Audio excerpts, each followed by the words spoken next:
TNPSC previous year question ஒரு sum பார்க்கலாம். If every side of a rectangle is doubled then its area becomes dash times. அதாவது ஒரு rectangle இருக்குது, அதோட every சைடும் வந்து டபுள் ஆச்சு அப்படின்னா அதோட ஏரியா எத்தனை வாட்டி டபுள் ஆகும். நம்ம ஒரு எக்ஸாம்பிளுக்கு ஒரு ரெக்டாங்கிள் போட்டு நம்மளா ஒரு மெஷர்மெண்ட் கொடுத்துக்கலாம். சிம்பிளாகவே கொடுத்துக்கோங்க. ஏரியாவோட ஃபார்முலா என்ன? ஏரியா ஆஃப் ரெக்டாங்கிளோட ஃபார்முலா என்ன? L into B. லென்த்துக்கு 2 கொடுத்துக்கலாம். சிம்பிளாகவே எடுத்துக்கோங்க. இங்கே 4ன்னு எடுத்துக்கோங்க. ஸோ ஏரியா இதுக்கு கண்டுபிடிச்சா எவ்வளோ வரும்? 2 × 4 8 சென்டிமீட்டர் ஸ்கொயர்.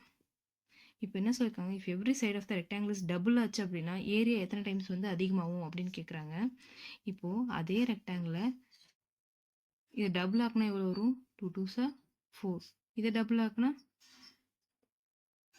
4 4s are 4 × 2 8 8ன்னு வருமா?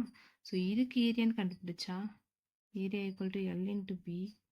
4 × 8 எவ்வளோ? 32 சென்டிமீட்டர் ஸ்கொயர்.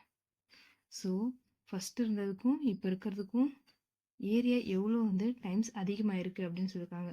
ஸோ 32 / 8 எவ்வளோ? 4. ஸோ அது முன்னாடி இருந்ததை விட 4 டைம்ஸ் ஏரியா அதிகமாக இருக்குது.